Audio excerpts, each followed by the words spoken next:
Welcome to the Expat Rewind. My name is Stephanie, and I will be your host in this experience. What we're doing in this podcast is reaching back into the first year of an expat or geopat's existence into something they put online, whether it was via a blog, Facebook, Instagram, any sort of social media feed, or an email that they sent to a group of people that they knew. And we're going to reach back into that post where they told the world about their experience as an expated geopat. And then the expat or geopat will reflect on what they think of what they wrote, what they've learned since then, and anything else that comes up as they're reading that online experience that they posted all those years ago. I will label the podcast as such so you know if it's the ongoing narrative of my own blog or if it's a post from one of our guests. Okay, so what I'd like to do at the beginning of the episodes before we start with the reflective bit is twofold. One, I want to share some feedback from you, the listeners. And two, I need to do some advertising. Yeah, you heard me. It's reality, man. Let's face it. Okay, so first things first. Feedback. Now, I learned a very powerful lesson this week, and I need to take a sip of coffee before I tell you this, because it's so embarrassing. Yeah, I'm going to leave that in there. All right, so I was on vacation for a week, and I received the most wonderful feedback about Expat Rewind, and I thought I took a screenshot of it and saved it, and I didn't. And I'm going to tell you what I remember about the feedback, but I do not have a copy of it, so I cannot give a name or a proper shout out to the person. But if this sounds familiar to you and you know who you are, please let me know. I want to thank you properly for saying this wonderful, wonderful information to me. So, what was the message? The message was twofold. One, it was in appreciation for the longer form of the podcast. These tend to run about an hour and a half in length, and I tried to squish them at some point, but I just like the breathing room that they have, so I'm going to let them go out into the world as they are. I tried to put them into part 1, part 2, and even just a few episodes ago, and it just didn't work well. I felt like that disrupted the rhythm of the conversation. So forget it. No, they're just going to exist as they are. And I trust that as an adult listener, you have the ability to come back to a podcast that you want to listen to if you have to stop listening at any given point. And thank you for that feedback, because that reassures me that people can manage their media. The second thing that she said that was so wonderful, and I do remember it being a woman, because I tend to click on profile photos and information, see if they have projects and that kind of thing. The second thing she said is that I made her commute to work so much better, and this makes me so happy. I used to commute about 90 minutes each way when I lived in Japan a few times, and they were 3-month contracts, so that sounds weirder than it does. But anyway, it was 90 minutes each way, and although I was into podcasting before that process of 90 minutes on a train really, really got me further and further into more and more podcasts. So if I can make somebody else's work commute better, I feel like it's part of the symbiotic system that we're in the audio world. So thank you very much for that feedback. I'm sorry I can't put a name here to say thank you for that feedback. And no, that's not an expletive. That's meant to be a name. So please do contact me if you are that person. I want to give you a proper shout out. We have a few different ways that you can feedback. So if you go to stephfuccio.weebly.com/contact, let me do that a little slower. stephfuccio.weebly.com/contact. You'll see all kinds of ways you can contact me and let me know what you think of this podcast. I have email, WeChat if you're in China or have used WeChat before and are still signed up, Twitter, LinkedIn, and my new favorite thing is SpeakPipe. Over on the right-hand side of that page, you'll be able to leave a sound recording, basically a voice message. You just hit the start recording button that's in bright orange, and once you preview it and decide that you want to send that message, you press send, and I receive an email with the voice message. I can also respond in a voice message there as well. It's a really, really cool feature. I can't believe they have this available for free, but until they get smarter about that, I'm going to take advantage of it because it is such a cool feature. Thank you so much. I appreciate all of your input. Okay, the second thing is Amazon affiliate. Yeah, I know what you're going to say, and I really don't have a problem with Amazon. Again, just like with controlling your own media usage, I feel like people can control their own consumption usage. When I lived in the middle of the US, I found it really helpful to live without a car and to use public transportation and to have Amazon deliver things that really don't go on a bus. So I found Amazon delivery services really useful, and so I'm excited to have an affiliate link with them. Here's how it works. You don't pay anything.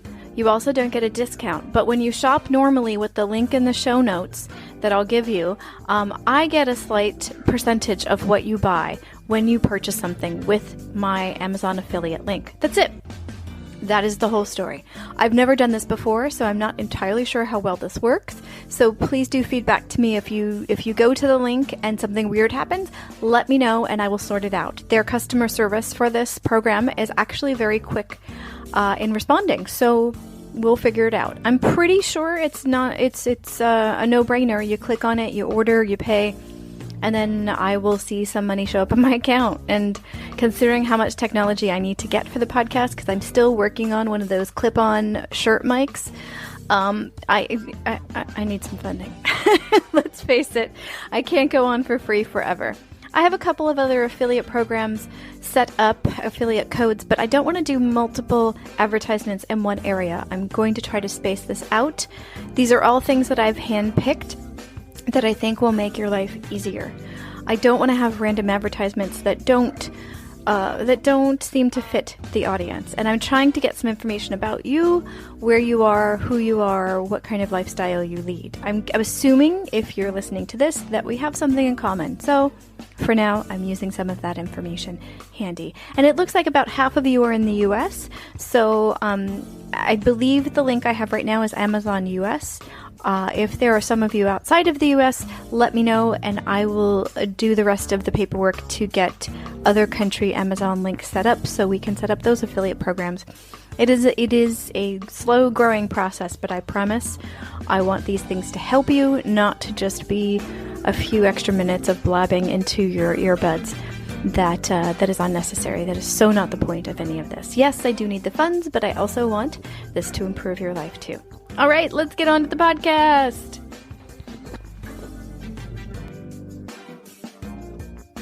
A few months ago, I discovered the Rocore account, We Are Expats, and I'll put that in the show notes. It's basically a recurring Twitter account where each week they select one expat to show their city that they're living in. And I followed a few people first before I decided to volunteer and as the expat of the week, so to speak, for the account, because I wanted to make sure they were showing more than just the first year side, more than just the tourist side. I wanted to make sure that what I like to display about where I am, about the daily life stuff and the deeper stuff and the interest stuff, that was okay and that was in line with what they wanted, that basically we had the same goals. And this is the place where I met Allison. Allison is from the US. She used to live in Thailand, and a few months ago she moved to the Czech Republic for reasons that you'll hear about during this conversation. Allison had such a good sense of humor, and she took lots of pictures of food, but then people and her own experiences. It was a really interesting mix of many different parts of an expat life. The good parts, the challenging parts, the super highs, the super lows, and everything in between. And not everything, but a lot of stuff in between. And so I started to follow her personal account when her week was up, and we've been pinging back and forth since then. To understand as expats, sometimes you go home and you can't really describe a lot of what you've experienced because it's so outside the realm of what people have experienced, and they just have no way to connect. But as two people who have lived in multiple countries outside our home country, it was completely normal for us to connect on things that we missed in the other countries that are not our home country. Like, we were expat sick. We were expat sick for places that we can't call home, but that felt like home on some level. And that's a connection that I felt with Allison very early on. Anyway, she was also a complete and utter delight to interview, but you'll hear that part yourself. And Allison has so many varied interests, and she works with technology about technology, all that kind of good stuff. So I also dragged her into, actually, she willingly volunteered to be on the Virtual Expat podcast as well. So you'll hear her later on in this season over on the Virtual Expats podcast. I couldn't resist having someone so insightful and so funny and so wonderful on both podcasts. So if you like what you hear here with her insights into the expat adventure, then by all means look out for her later on in the Virtual Expats podcast. All right, without further ado, let's talk about Allison's first year in Thailand. Thank you, Allison, for joining us for the Expat Rewind podcast. Season 2, Hi. We're going visual. We're going to do an Instagram feed today as a new, Allison, you're going to be our first Instagram feed reflection expat. That's a long title. How do you like it? I like it. Write it under my name. Excellent. All right. So in 1 or 2 sentences or something, do you want to tell our audience something about yourself? Yeah. So my name is Allison Maciejewski, however you want to go. I am an expat. Currently, I live in Prague, Czech Republic, but I moved here from Thailand, and I was living in Thailand for about 4.5 years. So today I'm going to go through some of my old Instagrams about my first year living in Thailand and talk about what it's like to be an expat, for the first time in a new country and some of the things that you go through. And I'm really excited to be on the podcast today. So thanks. Thank you. All right. And if I remember correctly, the time frame of the pictures we're going to look at is end of 2013, early 2014? Yeah, I was living in the U.S. in the Bay Area at the time, and I had a career job, and I quit my NGO career because I wanted to live abroad again. I did a study abroad in Spain back in 2004. I think I might be dating myself now. I was in college back then. And then I lived in Ireland for a year in 2010 to 2011. Went back to the U.S. for family reasons. And then when all of that cleared up, I wanted to go abroad again. And I decided on Thailand. And so I left end of, I think, October 2013. That started my first year living in Asia. Awesome. And for the listeners, just so you know, Allison is also going to make a guest appearance on the Virtual Expat podcast later on in this season. So stay tuned. She'll be over there in a few weeks. I'll probably add the date. All over the place. They're all over the place. Thank you for that. All right. So let's dig in to the first photo, the pool photo. Why did you select this one? When I first moved to Thailand, I guess I thought in my mind that I was going to be I guess when people think about Thailand, you think about backpacker style, you think about living cheaply, you think about, sort of like this backpacking, no frills, minimalist vacation kind of thing. Yeah. And I'm not really that kind of person. So I don't know. When I got to Thailand, I was shocked because I realized that not everyone lives like that. Clearly, it was a lesson for me that Thailand is a place where a lot of people live, not just foreigners, but clearly a lot of Thai people live, and they live in a very modern city. Bangkok is a huge metropolis, has 18 million people. It's just an extremely modern place. It's not countryside. It's not the whole city is not some weird backpacking hostel place. So when I got there, I was able to live in this lovely, lovely building, and it was and probably forever will be the nicest place I've ever lived. From my salary as a manager at an NGO, I was able to go to Thailand and afford a beautiful modern condo high-rise apartment. Sure. Had a rooftop pool on the 6th floor, and I was a little shocked when I arrived because I didn't know that my money would go that far. Yeah. So when I started looking for apartments and my real estate agent was taking me to places like that, I didn't believe I could live there. Yeah. Do you remember how much it was? Yeah, it was I moved with my girlfriend, so the two of us were paying together before utilities less than $800 a month. 1 bedroom, 2 bedroom, 3 bedroom? 1 bedroom apartment. just like like a regular 1-bedroom apartment, pretty small, but we don't like a lot of space. And so we had that. We had a gym in the building. We had the pool.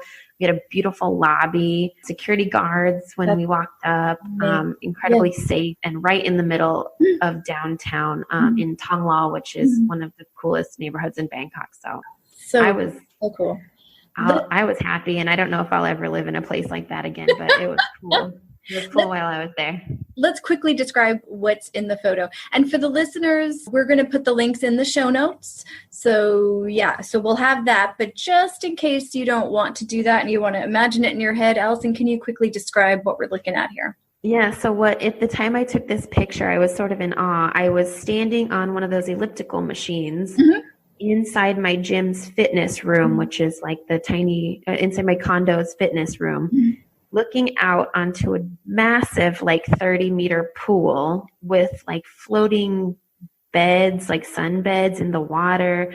Like on the right-hand side of the pool, there were like little cabanas to lay on. And then in the distance, you can see part of downtown Bangkok. And then this is on the 6th floor rooftop. So you can just sort of see like all these trees and plants. And it's kind of like a luscious, fancy pants looking place. It is beautiful. It's absolutely. You do want to go to the show notes. You don't have to because it's an audio thing, but you do want to take a look at this.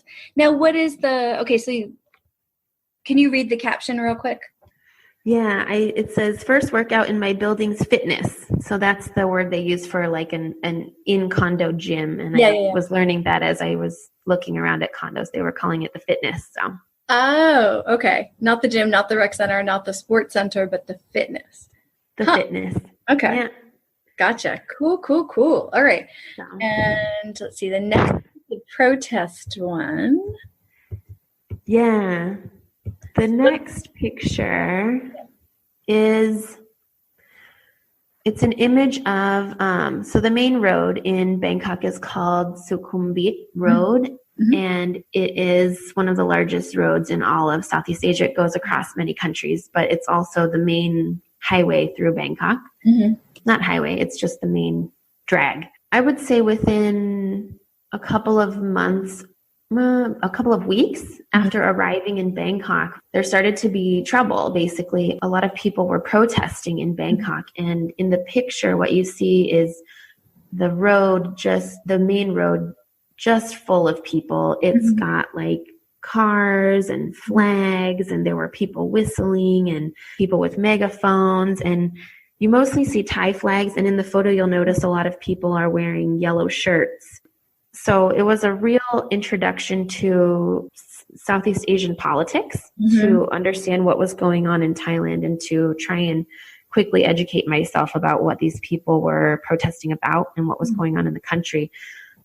Did it feel unsafe as you were like taking pictures of this and seeing all of this go down, or did it just feel like? So it didn't feel unsafe. In the picture, this is actually the BTS station. So above where I'm standing is from the SkyTrain looking down, but on that right side is my building where I lived. Oh, okay. That's in front of my house, literally. Yeah. Oh, wow.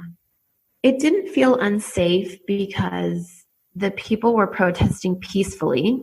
There were police around, but at the time, I don't think I was aware of like police corruption and things like that. But I felt it was generally safe until they started having random bombings throughout the city. As that started to happen, and it was happening in public places like MBK Mall, like outside of Siam Paragon, which is a very popular shopping mall where I used to go. Yeah. That's when I started looking into the history of what had gone on in Thailand in previous political unrest situations. They had burned down an entire mall a couple years prior. Yeah. So when they started having these random bombings and they started talking about potentially another coup, I started to have to learn about the Thai history very quickly and consider what might happen to me. Should I stay? Would it be safe for me to be out and about my shopping? Things like that.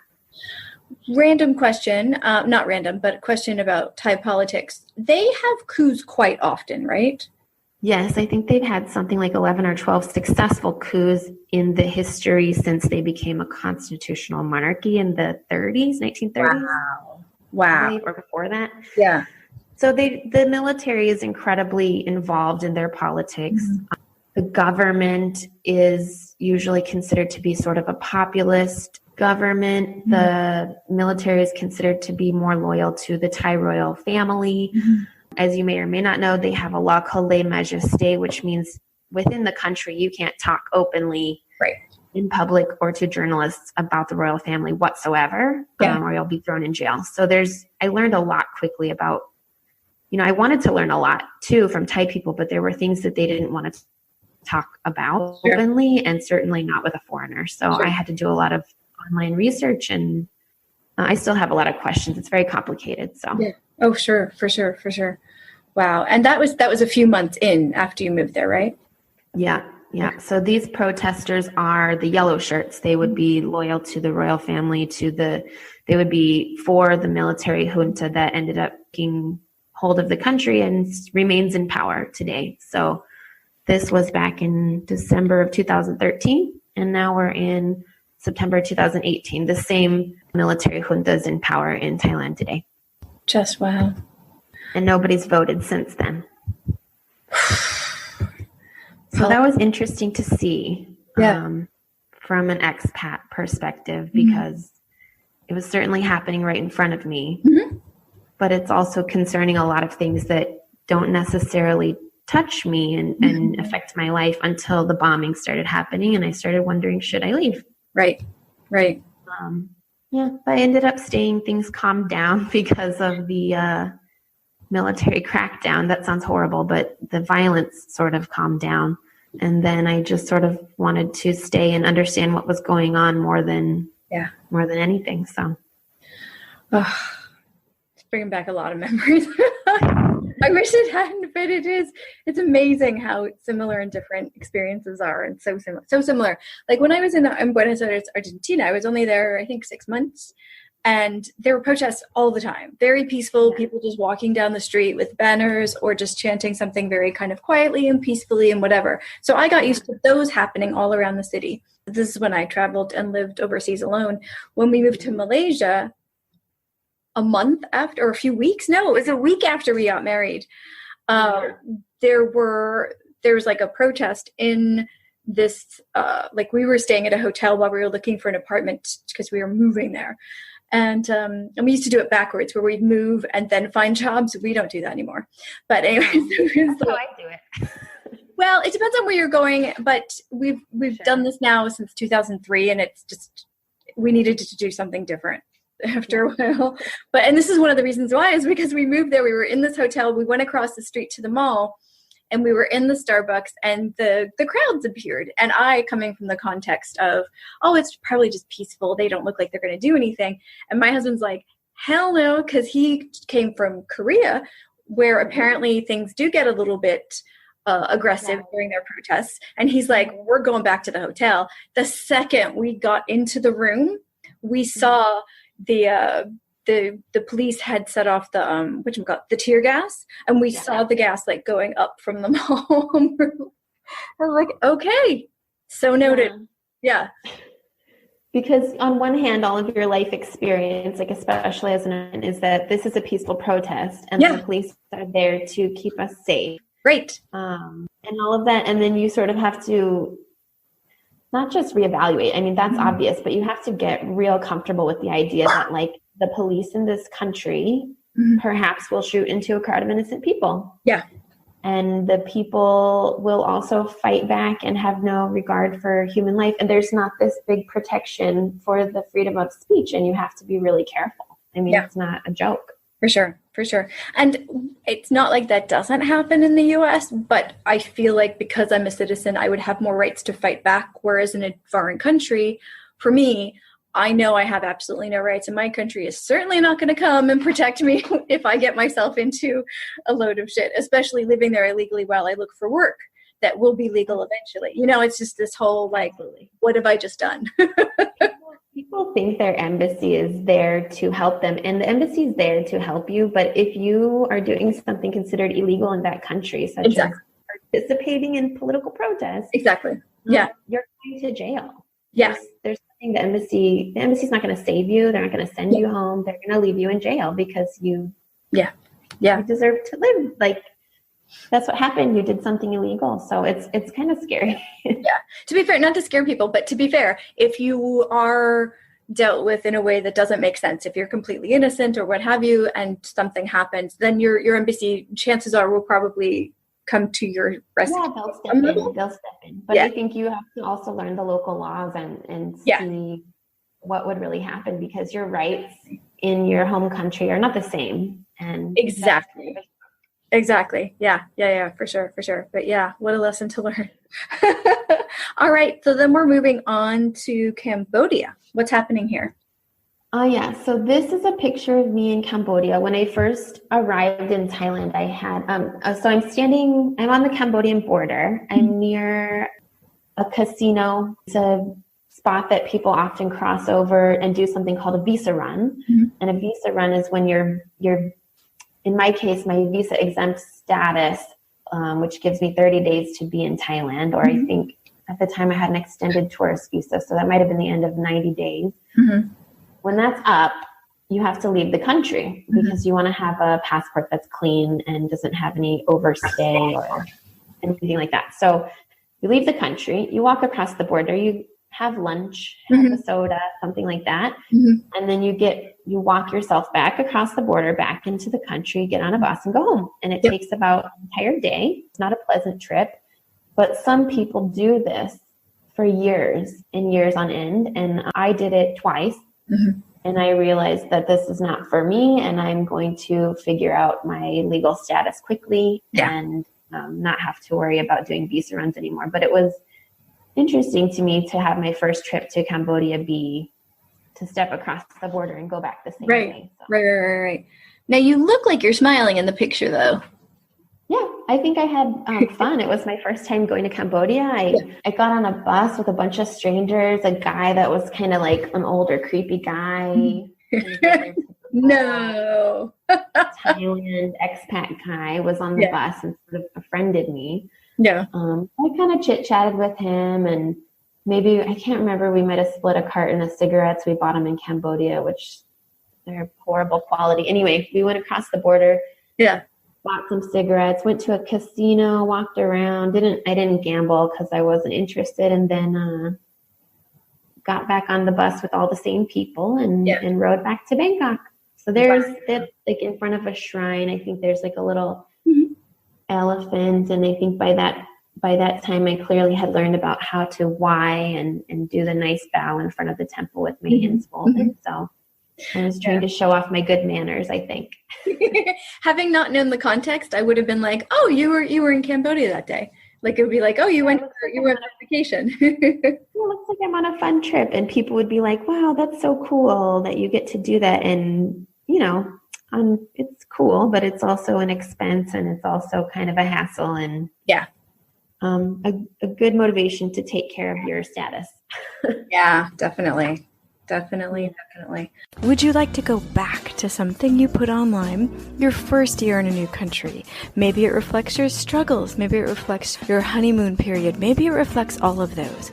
It could be something visual like photographs, an Instagram feed with pictures, Facebook. It could just be written tweets over the course of the year. It could be a blog. We certainly aren't going to abandon that completely in season 2. We're just going to add more to it. If you're doing a YouTube channel or something along those lines, we could review those videos that you did that first year. It's really, really open to whatever it is that you put out into the world about your expat experience, that first challenging, intense year, that roller coaster ride of a year.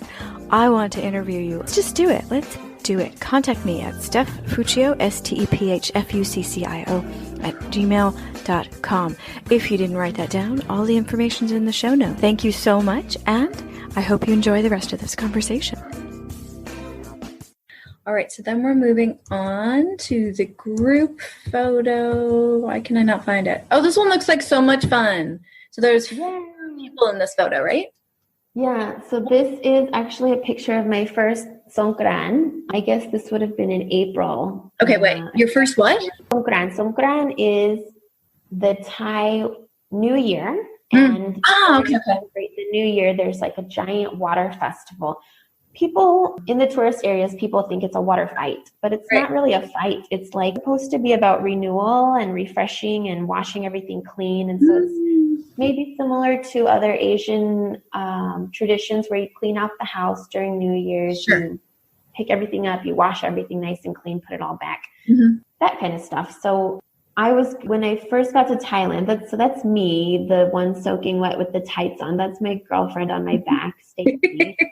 The other two girls there's Bo, a Thai girl, and then Lisa, a Mexican lady that they co-own a restaurant in Bangkok called Tacos and Salsa, near and dear to my heart because I made friends with them because I love Mexican food and then ended up managing the restaurant for 1.5 years. So. Oh, cool. Yeah. Yeah, it was a good way to make friends. But it was way before I worked at the restaurant. We went to the restaurant to go eat, and they decided to introduce us to the Songkran tradition. Oh, no. That includes dumping water on all kinds of people. It was just like, and you pour water on anybody. There's no choice in it. You just do. Yeah. And so you accept it kindly, and you do it to other people kindly, and it's really fun. So that's just us soaking wet and playing all day long at the restaurant. And the restaurant was soaked, drenched, and of course, very nice and clean after that. I was going to say, because Bangkok is like a lot of Southeast Asia, very hot and humid. So then when you throw water on someone, like you're just basically sticky all day then, right? I mean, it's kind of like a car wash. Like they put ice in the water to make it extra cold. It's really shocking. Oh. And then in between that, they're throwing baby powder at you and sort of wiping it on your face, and then the cold water and then the powder. It's kind of like an all day long thing. What's the deal with the powder? Is that supposed to represent something, or is that just a cruel trick? It's definitely part of it. I wish I knew more about it, but there's always powder, and they're usually trying to rub it on your cheeks. It kind of looks a little like the Burmese Tanakan, but I don't know if that's related, the little makeup that they put on in Burma. Okay. But I don't think it's related. I think it's just, I don't know, just put some powder on and then throw water on top, kind of like blessing and New Year and things like that. Wow. I'm sure there's more to it. I wish I was more educated about why, but I just mostly played every year, so. Yeah, no, it's a really, really fun photo. Oh my gosh. And it was nice because it's not in the tourist area. It's just down in front of the that's at the restaurant on Soy 18. So we're just down at the end of our soy. All the neighbors were shooting each other with hoses and running out with buckets. And it was just nice. Yeah. I had actually heard about the festival, but I didn't realize it was the cleansing bit. I've never looked into the backstory, but that's very cool. That makes a lot of sense now that you've mentioned that because that is prevalent a lot. Yeah, and they have similar festivals in all of the Southeast Asian countries, but yeah. Was that the first festival that you experienced in Thailand? Yes, yeah, and it's the biggest festival of the year, and it was super cool. I think they call it playing water when you're like up for it and you go outside and let people get you. Yeah. And so I think I played water for about 2 or 3 years until I sort of got like a bad attitude and didn't want to do it anymore. I would hide away in my apartment after that. So what month does that happen in? Is that January, February, or is it in April? Oh, okay. I think Sweet. All right. And then we've got a little girl on the street.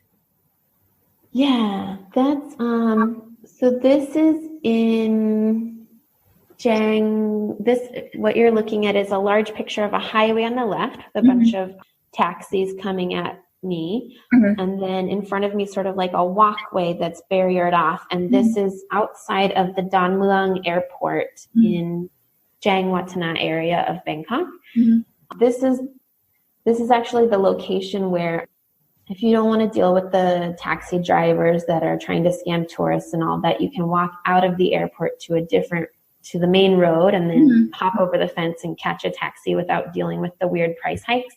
Me coming home from some trip and going to grab a taxi, but it's also a picture of a child, a little girl, maybe about 7, with the parent, and they were clearly working together. The two of them picking up trash on the side of the road. Okay. The parents on the road, right? And then there's the barrier, and then the child's on the sidewalk. Is that a sidewalk? Yeah. Okay. Yeah. It's like a sidewalk. So, and they've both got like coverings on their face. So this is something that somebody who works outside all day in the sun will use to protect their skin. So they're clearly working and planning to be outside all day. Right. And I think I took a picture, and you can't see any of their faces. So it's not an attempt to sort of be like, oh, look at this. It's just me pointing out that there are things that I started to see and things that I started to get used to in my first year living in Southeast Asia that I didn't want to get used to. And one of those would be children working. I noticed a lot of construction sites that had a lot of children working at them. I noticed like all over Southeast Asia. And often at the time, I think the caption says this is a little Thai girl, but now I look back at it years later and I think this is probably not a Thai girl. It's probably a little girl from one of the neighboring countries. There are people from Burma and Cambodia and Laos who go to Thailand for work, who go to Thailand attempting to gain refugee status, right, and for a number of other reasons. And there is no refugee status in Thailand. So a lot of them work illegally, live illegally, and do whatever it is they can to survive because it's better than where they're coming from. And I think children working to help the family business is something that's very accepted. In the West, we tend to put a number on that, like an age cap.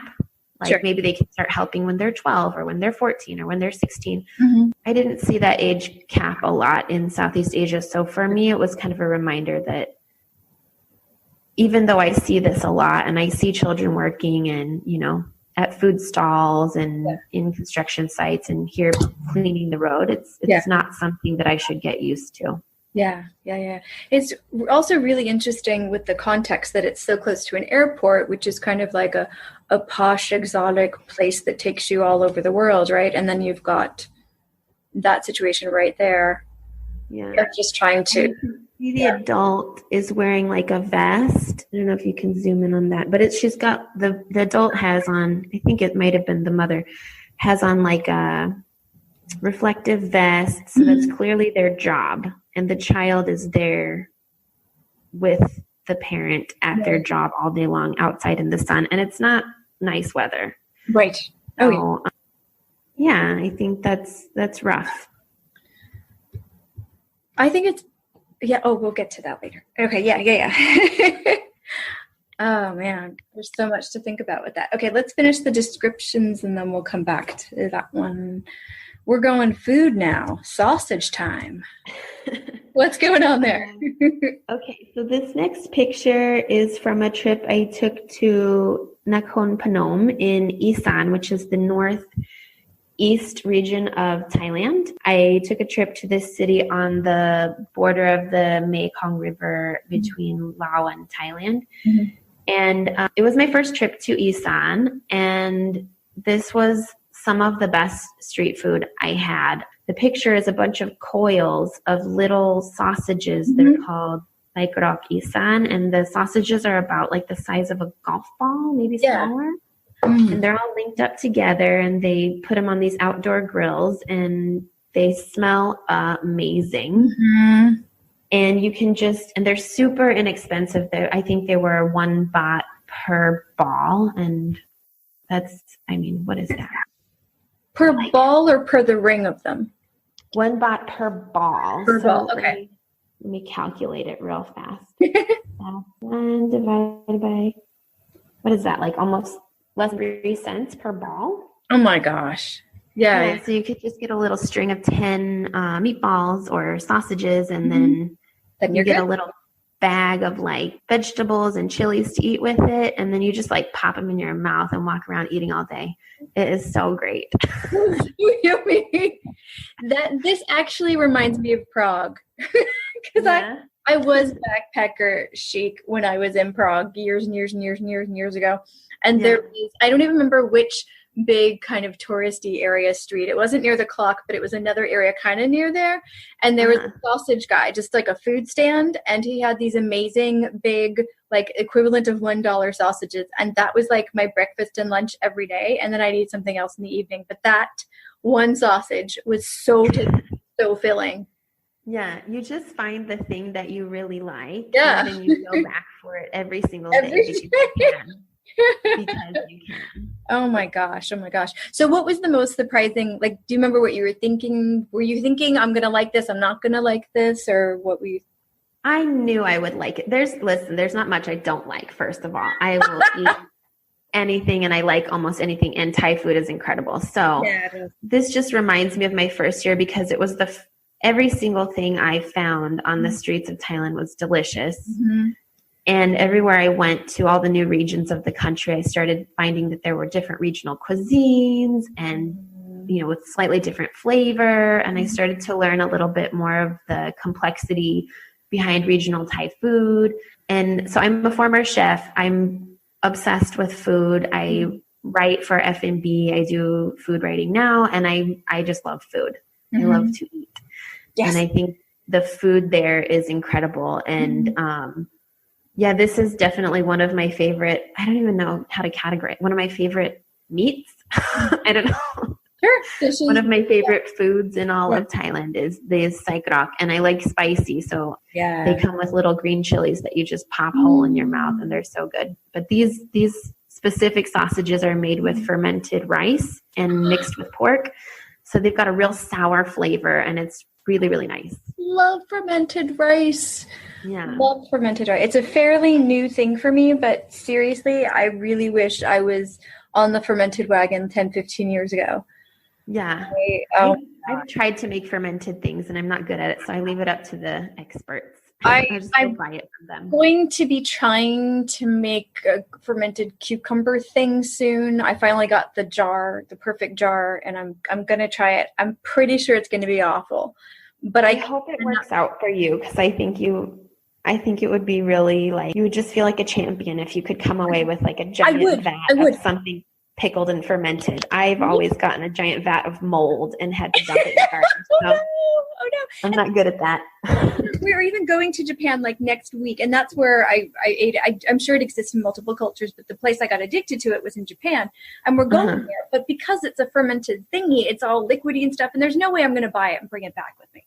So I have to eat it while I'm there, and then I have to learn how to make it, because we have tons of Japanese stores in Shanghai, and nobody sells it. What's it called? Everything. I don't even know what it's called in Japanese. Honestly, I would just. But it's kind of like a cucumber pickle thing. Yeah. You know the daikon, because they have kimchi too, but it's a much sweeter version of the Korean kimchi. The little pink daikon that they stick next to like katsu curry rice. The purpley one with the little strips. Oh no. Okay. Like, have you gone for like Korean barbecue? Yeah. The white stuff in strips that they give you at a side dish that cools your mouth. Oh, yeah. That's not the cucumber. That's the daikon. So that I love too. But that we have here, so I don't have to try to make that, thank God. But the cucumbers are similar to that, but it's cucumbers instead of daikon. It's cucumbers instead of cabbage with kimchi. So it's a little bit spicy. It's got a little bit of a kick, but it's really sour, and it's got the crunch of a cucumber. It's so good. It sounds good. It's really good. If there are any Japanese stores in Prague, which there probably are, check it out. See if they have. Absolutely, there are not. Nah. I would send you some, but again, it's gooey. I just found it, so I'm pretty happy to have found it. It's kind of far away. Yeah. But my gosh, fermented stuff has grown on me. No pun intended. But okay, so we should move on to the bike one. I love bike photos. Yay! All right. So this is a photo of me. I'm trying to look like a model, and I'm sitting on a motorbike. It's like a scooter, and I'm sitting like on the edge of a beach, and out in the distance you can see sort of like a planty beach, and then you've got like the beautiful crystal blue waters of the Gulf of Thailand. I don't know how else to say it.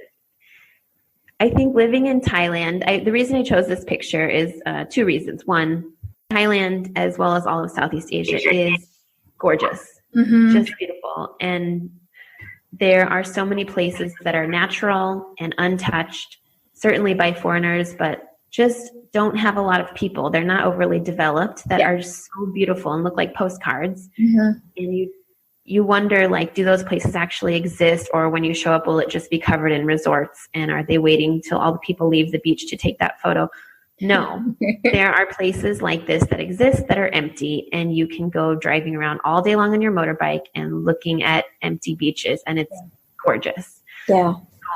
I discovered that while living in Thailand, and I also discovered that I love driving motorbikes. Oh, I miss it so much. I haven't ridden in years, and I'm seriously in withdrawals. It's so fun. I think I'm sure it's dangerous. And fun. See, and you're good because you have a helmet. I can see your helmet in the picture. I always try to get a helmet, but you never know if these are real helmets or if they're just kind of like decorative. I did long stretches of no helmets, though. I was a very bad person. It's not safe, but neither is driving without a license. And hey, I don't have one. So I know. Well, actually, in Taiwan, I went through the process to get a license, but I didn't in Vietnam. I didn't when I visited Thailand.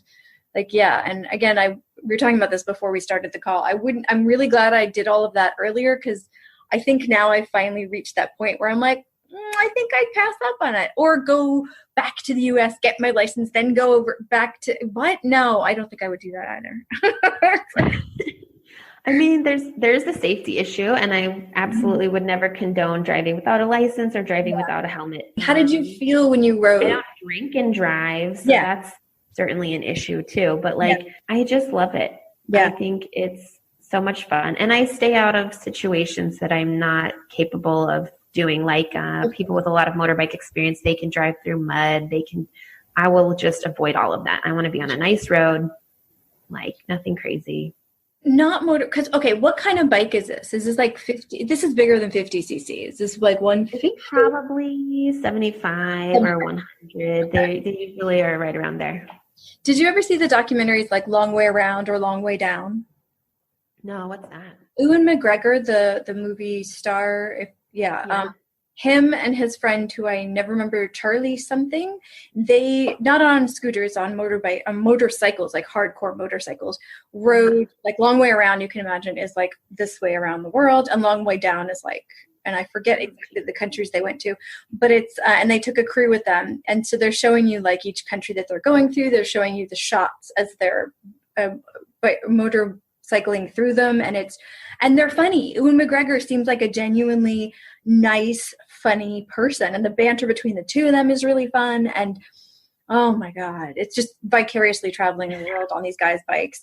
And some of the situations they get into, like the stuff in Russia, is just crazy. You're just like, this is not really happening. You guys have staged this, right? No. Long way down, long way around. Yeah. I want to see that. That stuff looks interesting to me. And I do love driving motorbikes, but I don't know anything about fixing them. So I'd be worried about doing a distance ride, because I don't think, like, I'm still learning how to fix bicycles and taking long rides on a bicycle. So I'm worried about a motorbike, because, like, I guess in the Thai countryside, there's always a house. There's always somebody that knows somebody that knows how to do things. But I guess I don't like to depend on the hospitality of like others. Like if my bike breaks down, what happens to me? Where do I sleep that night? I don't know. It's kind of creepy to me. Yeah, no, I agree. I've only gone in group trips where somebody in the group knew what to do or where to go or how to fix a tire and how to check for this and that. Or with my husband, who he had Minsk, which was really bizarrely popular in Vietnam. It's this like, it basically was like, did they have these in Thailand? Yeah, I think so. Okay. Yeah, it's like in Vietnam perhaps, but yeah. For the listeners, it's basically this, I think, Russian agricultural vehicle that is like, it looks like a big clunky motorcycle. Yeah. But it's like super old fashioned. So everything's done manually. So if it breaks, you can get in there and fix everything. And so he learned how to do that because most of his trips were on that with his friends who also had the Minsks and blah, blah, blah, blah, blah. So he knew how to fix stuff. So I would go with him. But I didn't. A bit of a mechanic. Yeah. Oh, yeah. And he had first time that he had gotten to be like do like manual labory kind of stuff, so he dove in deep. He was like, teacher doing like teaching during the day and then getting his hands dirty at night, and he was loving it. That's exactly who it's for, I think. Yeah, for sure. I was like, no thanks, I want my 50cc, I think it was, and I just want to ride around until it breaks and then go rent a different one and whatever. I'm very, I didn't even want gears. I'm like, I want like, this is go, this is stop. Yeah. I just want to go up and down the coastline and exactly. then get back to like the main city. Yeah. I'm not going anywhere crazy. No. I want the wind, I want the sun, and I want the scenery. Like in this picture, I want to see stuff that's just gorgeous. I don't want to see people away from the main drag. I want to see people away from the tourists. I want to see, not the tourist areas are bad, but I want to see people in their daily life. Yeah. And the nice thing about Thailand is that most Thai people really don't want their skin to get darker. They kind of think the beauty ideal is like really light skin. Yep. So all day long in the daytime, no one's outside. So you can go to the beach and I'm laying out trying to get a tan and everyone else is avoiding the sun. Like it's. Yes. Oh, yes. I used to wear tank tops in Taiwan when I first got there all over. Actually, I wore them the whole year, but the first few months I would listen to people as they'd be like, hey, and they warn me, oh man, you're going to get dark. And I was like, I know, I'm so excited. And we were both confused. And at first I had to ask my boss and he's like, don't you know? I'm like, no, I just moved here. So it was funny. Hey, expats and geopats, what do you do with the annoying paper mail that you get to your old addresses in your home country? For a few years, I'd have all of my mail forwarded to one friend, and then I'd feel guilty for bothering them so much. So then I'd have a family member deal with my mail and so on and so forth. And I did this for about 12, 13 years. And it got annoying, and let's face it, I miss some mail because people have better things to do than look after my paper correspondence. So I finally broke down and got a service from traveling mailboxes. They will literally receive your mail. You get a US address, you get to pick the city that it's in, and you receive mail. And they'll let you know when mail comes in. They'll open it, scan it for you so you can read it. If you really need to, they'll forward it to you for a fee.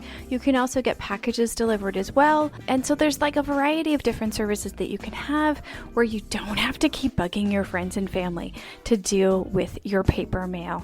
So if you go to stephfuccio.weebly.com, it's StephFuccio.weebly, WEEBLY.com. If you go to the bottom, you'll see the blue ad on the right, traveling mailbox. Click on that. I am now in an affiliate program with them, so if you join their services, we both end up very, very happy campers, and you never have to ask your friends or family to receive your mail again.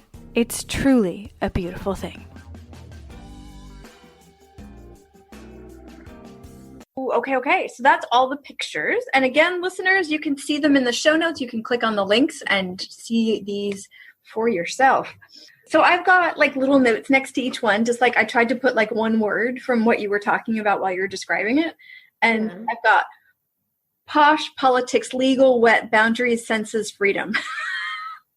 Oh, that's pretty good. I don't know if that's, you didn't even say a lot of those things. I was just trying to kind of summarize some of the stuff you were saying. But I think that captures a lot. I think it's when I moved there, I didn't know anything about Asia. So looking at these pictures, I think it really brings back sort of first of all, a feeling of like awe and wonder at my first time seeing like an extremely, extremely different way of life, a totally different culture, Eastern versus Western, all of that stuff that people say is real. And I think seeing a different culture, learning all about it, I learned so much that year. Like I look at these pictures and I think I know things about that shrine behind me in Cambodia. I know why there are elephants there. I know what's going on. And even the people in the protest, I can tell you all about what the news said about what they were marching for and who was actually protesting against them at the same time. And I think I just learned a lot about how the world works. I think I learned to appreciate that my point of view is not superior is not able to even comprehend some of these things looking in from the outside. Even as an expat, I can sit there and see people pass by my condo and I'm untouched by what's going on for them in their country. And for them, it's something very serious. Right. And so I think I learned a lot about what it is to be an expat. Sure. Now, we didn't talk about the exact, for all of the 7 pictures, we didn't talk exactly about where they were in relation to each other, but they're all from the first year in Thailand, right? Yeah, they're all from my first year in Thailand. Most of them are from places in Bangkok, in the capital. The beach pictures in Khanom, which is in the south of Thailand on the Gulf side. It's a part of the country. It's near the city of Nakhon Si Thammarat, and sort of out of the way. It's not a place that a lot of tourists go, so it looks a little different than some of the developed areas. And then Isan is the northeast part of the country, which I thought was important to go. I wish I had time to go more, but that was my one trip to that part of the country. So. Yeah. So at one point you said there were things that you didn't want to get used to, but you did. Was there anything that you never got used to? Yeah, I mean, it's not really portrayed in these pictures, but I'll just mention it briefly because it's also something I don't fully understand. There is a sex industry in Thailand. It absolutely exists. It is illegal. And I've got a lot of conflicting views on what goes on there. There's an image of like the expat, the Western expat that goes to Thailand to partake in that. Very real. You see it a lot. Sexpat. Also one of the sexpat, like an older white man going to have a girlfriend, have a wife, have some kind of tryst with a younger Thai woman and or guy and or possibly young. There are things that you see, and that's certainly one thing that you would see often in the street, and you wonder is it transactional? Is it purely a business relationship? Is it equal? Is it, on one hand, I want to be very sex positive and say that sex workers are workers, and if that's the job they choose, then that's fine. On the other hand, I want to say there are economical factors that play into it. So did they have another viable choice? Not sure. Right. I certainly heard both sides, and, a lot of people say, well, the woman is getting out of it what she wants and the guy is getting out of it what he wants. And anyway, it's something that's really, really complicated. It's not, going into it, I think I had a viewpoint of like, ew, that's icky. Coming out of it, I think I see that there are some women that are having the upper hand in some of those situations, and good for them. They should take everything they can get if that's what they're going to do. Sure. And but it's one of those things that I never was 100% comfortable with seeing. Right. And you do get used to it after a while. And, I had friends that were older white guys. Like, what are you going to do? Like, that's who's there. I had friends that were young Thai girls that had an older boyfriend, like a foreigner boyfriend. So sometimes the dynamic seems normal and sometimes it doesn't. Yeah. And it's just more prevalent there than what I had seen in the circles that I ran in the United States. So yeah, it's complicated. I've known, having lived in Southeast and Northeast Asia for a while, and especially in Southeast Asia, I've met so many men, and I was just friends or at work or whatnot. And as soon as they'd say my vacation in Thailand or I'm going back to, I've got a girlfriend in Thailand, and I was like, oh, because it just all kinds. It's hard not to, once you hear enough about the industry, not to make assumptions and not to judge. And I'm like, stop judging. It could be completely legitimately a romantic relationship. Sure. Could be, but yeah, it's probably not. But it could be.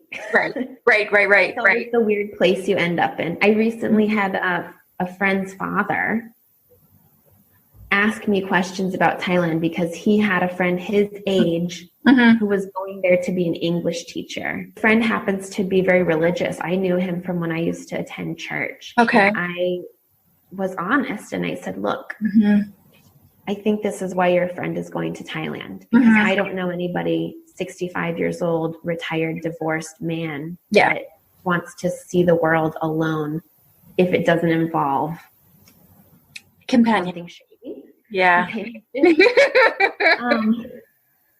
You know, and on one hand, you got to say, like, he's entitled to look for companionship. If he can't find it, what's wrong with Thailand? I don't know. Yeah. On the other hand, there's an honesty level. If you say that's why you're going, then I understand. If you pretend you're going to start a new career, I don't buy it. No, especially since the pay in Thailand is so incredibly low for English teachers. So it's not like it's not that everybody needs to save money all the time and live a lavish lifestyle, but it's barely subsistence. It's really, really low. It clearly has ulterior motives, and to pretend that that's not there is dishonest and just silly, especially after having lived there and seeing how prevalent some of that is for sure. I don't know who you're fooling, but anyway. Yeah. It's tough. It's tough. There's certain things that I've experienced and seen and heard of in different countries. And some of them I've had to just go, okay, I'll never understand that, or I'll never get that, or I'll never really know why that has come to exist. But then there's plenty of that in my home country as well, especially right now, that I'm like, how did this happen? Sure. So I don't know if I should feel like I've never been put in that situation where I've had to consider that as an option. So I'm just so far away from having thoughts about it that involve myself that I don't know how to feel about it. So sure. No, I completely understand. Have opinions on it. I'm not sure. I'm not sure what's the right thing to do. Me neither. It's complicated. And of all the options that you mentioned before as to like why the women might be doing it, it might be a combination of a lot of them mixed together. I mean, it's Man, oh man. Okay. So in the first year in Thailand, do you think you took more pictures than in the years after that, or the same amount or less? I think I took more pictures in my first year in Thailand because everything was so new and different to me. A lot of you can't tell from the pictures I've shared here, but most of my pictures are of food. So if you're hungry or if you're not hungry, feel free to like scroll my Instagram. Oh my God, seriously. A lot of food. Listeners, eat something and then go to Allison's Instagram feed and then drools a little more. But don't go hungry. It's dangerous. I've done it. It's bad. I'm that person that's like, don't touch the food. I need to take the photo first. But I really do it because I have a respect for the people that put time and effort into making the food, and I have a respect for the people that put time and effort into providing that food for them to make. Sure. A lot of it takes years and years of practice. Even street food, it's usually somebody who's been at it for decades. And I have a lot of respect for it, and so I appreciate what's going on. I want to take pictures of the food. So I took a lot of pictures because a lot of it was very new to me in my first year. Yeah. And then I stayed there for another 3.5 years in Thailand and did a lot of traveling throughout Asia. So I think as I got used to seeing things, they become normal to you. And then you sort of stop taking pictures of the beautiful golden shimmering temple because you've seen hundreds of them. Yeah, I think it fell off. But I think for my first year, I was amazed at everything. And that's something that every expat understands, I think, is when you first go somewhere, you notice all the little differences, even in the shopping malls, even in the transportation systems, all the little differences that are interesting to you. What's allowed on the metro and what isn't. Just weird little things that are different. And I think that's part of why we like to move to new places is have that educational experience with our eyes and every single day going out into something new. And thank goodness for digital photography now, because when I had to do this with old-fashioned film, it was excruciating. I had to really think, can I afford this photo? Is it worth developing? And I'm really glad that decision does not need to exist anymore because it was frustrating. Yeah. I mean, I have this phone and it's not the greatest phone, but I I always opt for my phone to be a better camera than it is a phone because I mostly just like taking photos. And yeah, it's really nice to just carry it around in your pocket. It's really cool technology. It's phenomenal. Phenomenal. What kind of photos do you take now? Is it the same kind as what we're looking at here, or has it changed a lot? So there's been a big shift for me. So I've now been living in Prague for about 4 months. I just moved to Central Europe after 5 years in Asia, and my pictures are taking a big shift from food photos to architecture photos. For two reasons. One, the food is not pretty here. Yeah. You know, it's like stuff on a plate. It's not colorful. It's all sort of like a gray beige spectrum of color. It's good, but it's not pretty. So I don't do as many food photos here. And then also the food is very similar, I find, from country to country. So we've got potato dumplings in Czech Republic, in Poland, in Ukraine, in Russia. So those are all going to look quite similar.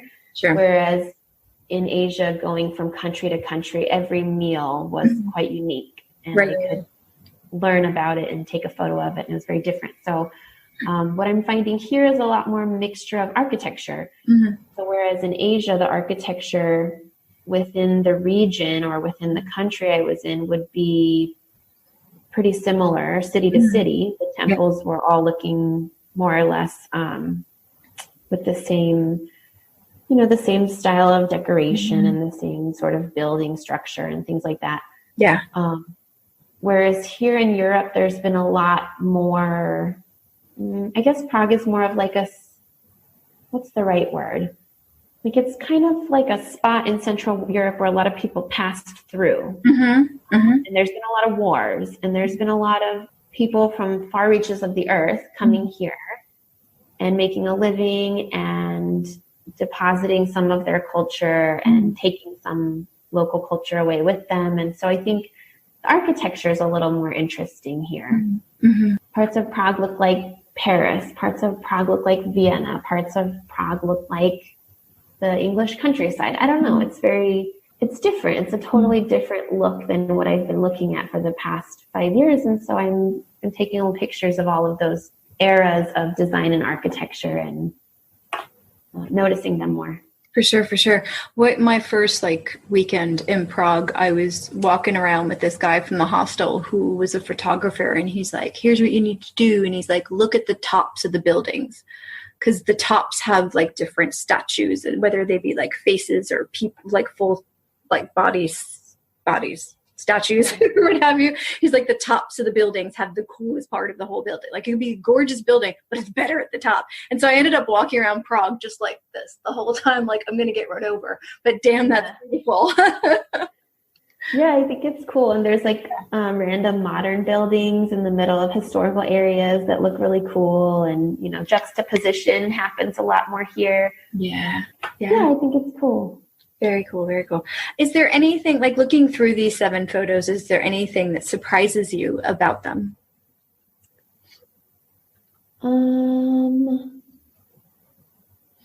I guess, like I said, I think I look at some of these and now they look very normal to me.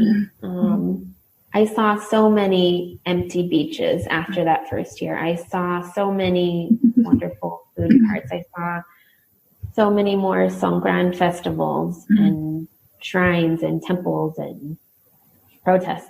Yeah, I think they look a lot more normal, whereas at the time I thought they were sort of shocking and different. Well, they are different compared to where you came from before that. Yeah, and that's what it's about. That was what was new to me. And it's nice to look at them now and see a sort of something familiar and comforting. Sure. Because it means that I spent enough time there to feel at home, and I see the food, and I see the people, and I see my street, and it feels very familiar. And I like that. Yeah. And hopefully Prague will feel like that to me someday too. Oh, absolutely. I talked to somebody recently, and they said that their photos are a direct reflection of how they're feeling at that moment. Is there anything in these photos that could give a glimpse of the emotional side of being a first-year expat? I think I left a lot behind when I left for Thailand. In the States, I had a serious career. I was working a lot. I was spending almost all of my time in the office, between the office and home. My friends and my social circle revolved around work.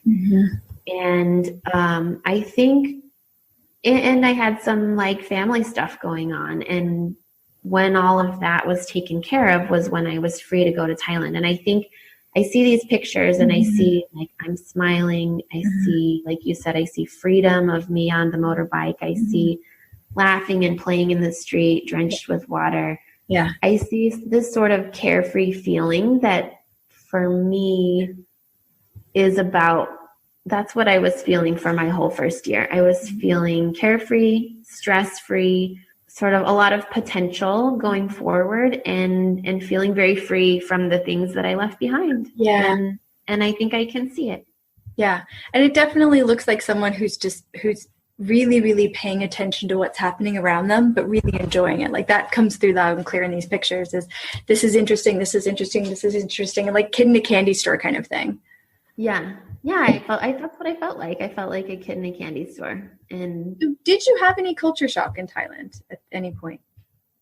Okay. You mentioned the child working on the streets. Yeah, I think that kind of thing never goes away. Yeah. I think you have good days and bad days and good months and good years and potentially you always have like a bad day. Yeah. Some days you just, I spent a really long time and a concerted amount of effort to speak Thai, to read and write Thai. And, 4 years later, I'll still try and order something at a restaurant and the waiter won't understand what I'm saying. And it's because I'm saying it wrong, because the tone is not correct, because though I've worked at it for years, I'm doing something wrong that day. And I think that never goes away. The frustration, that feeling of like, why isn't this working? How long does it take until I'm 100% comfortable here? And the answer is I'm not. I'm a foreigner and I'm an expat.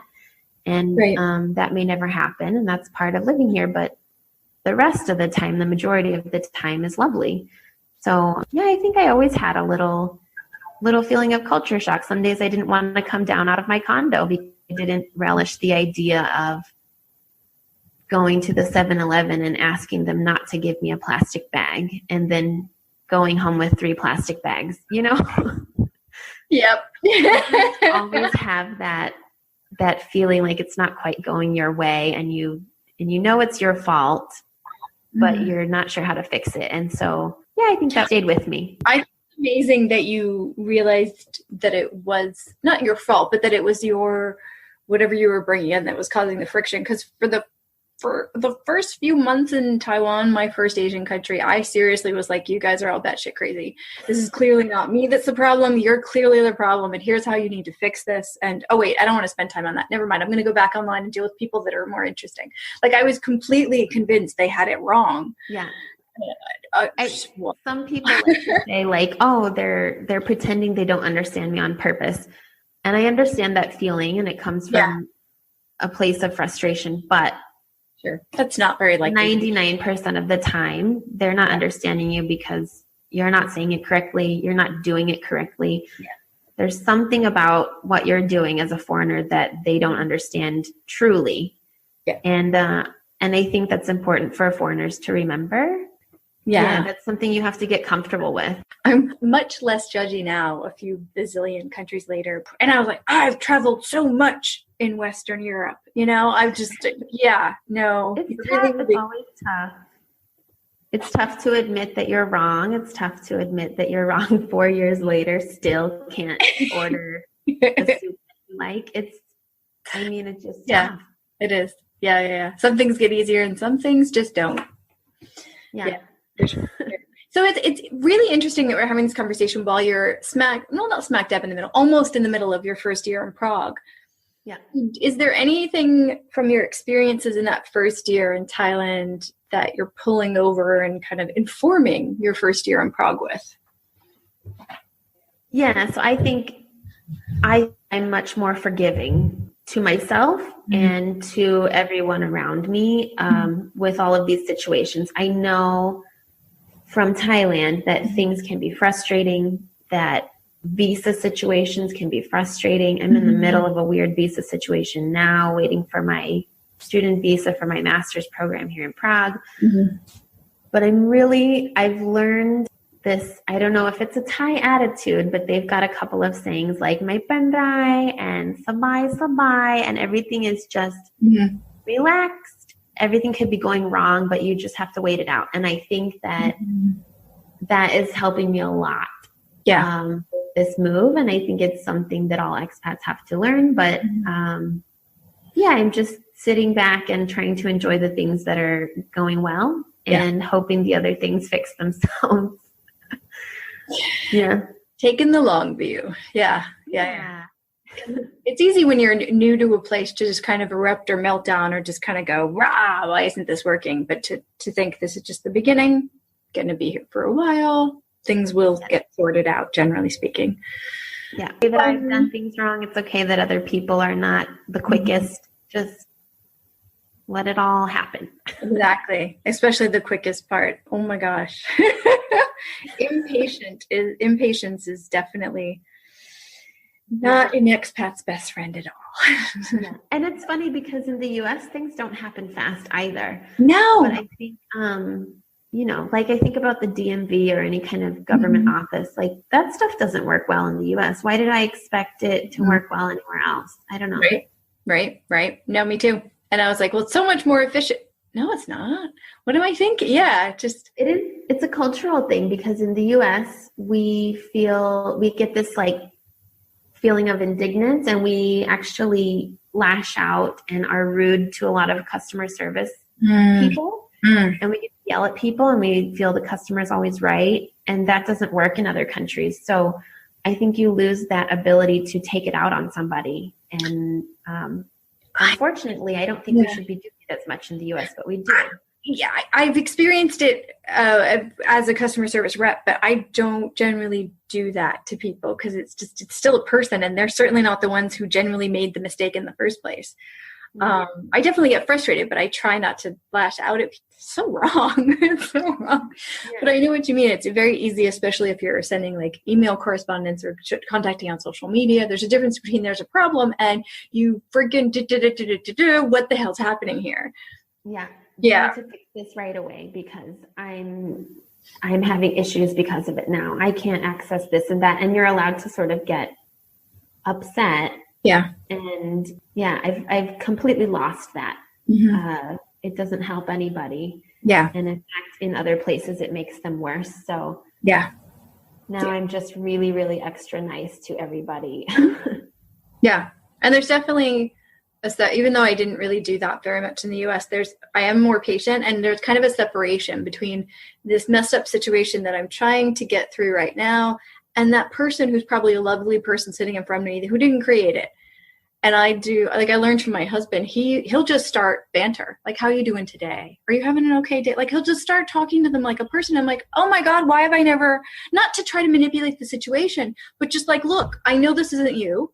We're going to get through this and you're a person. So I'm going to talk to you as a person while we're waiting for that to get worked out. And it's so beautiful. It's I seriously think he was a genius. The first few times I saw him do that, I was like, you're so human. Like, I'll just stay in business mode and just be like trying to push through to get the transactions to work. And I'm like, oh, we can be personable in this moment. Damn it. Why didn't we? Yeah. I had a weird experience. So in the US, a lot of times when you call, you'll get somebody on the phone in the Philippines. And I didn't think about it too much until I went to the Philippines for a couple of months to stay there. And then when I was calling my bank back in the US and someone was picking up in like the middle of the night, answering me, I knew they were in the same city as me. Like I knew they were in Manila. I could tell from their accent. And I knew the buildings and the areas where they were working. And for some reason, it made me friendlier to them because I was like, oh, you're my neighbor now. You're not like a customer service agent across the world that doesn't understand my situation. Like, you're actually my neighbor. Yeah, it was kind of odd. So it's a beautiful thing because like part of the goal of this podcast is to show folks, look, there's stuff that happens the first year and sometimes it's shocking and sometimes it's amazing. It's kind of more extreme emotional roller coaster sometimes, but there's so much that you can learn, that you can apply, even if you just go home straight after that year, or if you go to another country, stay in the same country. There's just so much accelerated growth that can happen when you're overseas that you just can't get staying in one place at home. Yeah, and I think you get comfortable somewhere, and then some people, like, you get the itch, like you want to go somewhere new. Why? Because you get to have that feeling again where everything's new and you look around and you notice every tiny thing and it's all very interesting and educational again. Yeah, it is cool. It is very cool. I'm definitely slowing down, but I love that first few weeks during that honeymoon period. It's beautiful. Nothing can go wrong until it does. It's so beautiful. I think for me, it was even more intoxicating than falling in love. It was just like places, cities. If I could date cities, I would have in my 20s and 30s.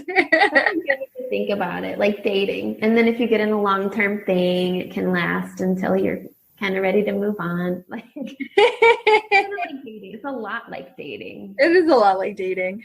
Yeah. There's a funny story I found randomly online one day that was like, the woman was comparing the city she used to live in, which funny enough was San Francisco, she called it her ex-boyfriend because she had moved overseas and she had seen why she wanted to leave after she left. She was like, this is why, because this and this and this wasn't working and I'm much happier here. So it's kind of like my ex-boyfriend. Like, I'll be tempted to go back with him because there's so much connection, but I don't really want to go back with him. So there's this like push and pull with the city. But it's not good for you. And I was like, oh my God, I'm so glad she coined that because I have that experience with places. Yeah, absolutely. And I think places, like relationships, they fit into a certain part of your life. Mm-hmm. And when they're over, you're kind of like, oh, I'm so glad that's over.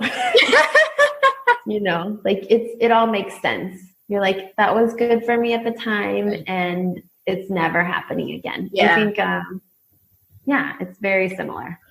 Having said that, the whole phrase, you can't go back. Are you going to go back to Thailand after a while? Possibly. So now I've got 2 years to finish my master's degree. And then the idea is to go back into NGO work. The way they place you with NGO work is probably based a lot on your language skills. I speak Spanish and I speak Thai. So I'm probably looking at Latin America or Southeast Asia, the hub being Bangkok. So I'm more than happy to go back. I also might be going back this summer for some work. I still have clients in Thailand. So nice. I'm happy to go back. I love Bangkok.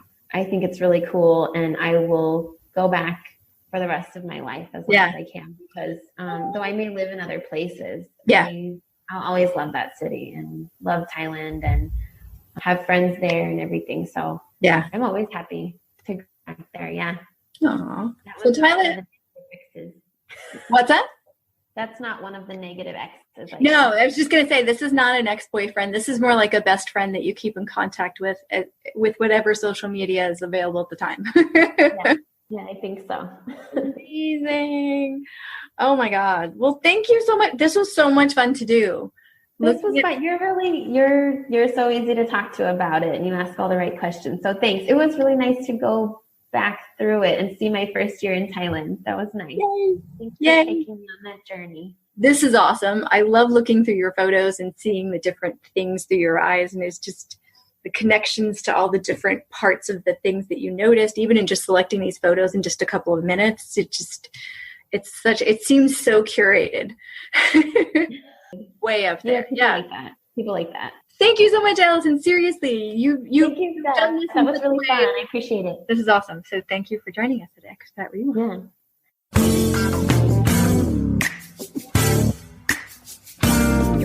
Again, I welcome and encourage guests on this podcast. So please do contact me if you have a first-year experience that you'd like to reflect on in your current day state. You don't have to currently still be living in the same place. There does need to be some time distance between when you experienced that country and that first year experience and where you are now. It doesn't need to be as long as my 13 or 14 years is from this experience, but there does need to be some time after the first year ended.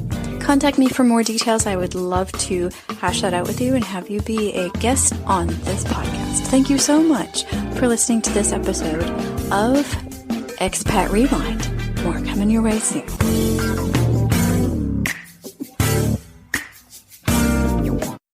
You made it. Checked out of office to check into the sweet views of this place where the kids aren't asking for the Wi-Fi. Mom, can we go to the pool? And when you're with Amex, it's not if it's going to happen, but when. American Express. Don't live life without it. Membership fees apply after free trial. Cancel anytime. You know what's wrong with health and fitness? You weaponize it against yourself. Why didn't you go to the gym today? You're so lazy. Why did you eat that? You have no self-control. Stop it. At Beachbody, we think training and caring for your body in a way that works best for you should be about loving yourself. Let us help you without all the judgment. Here's how. Go to beachbody.com to claim your free membership and start feeling great.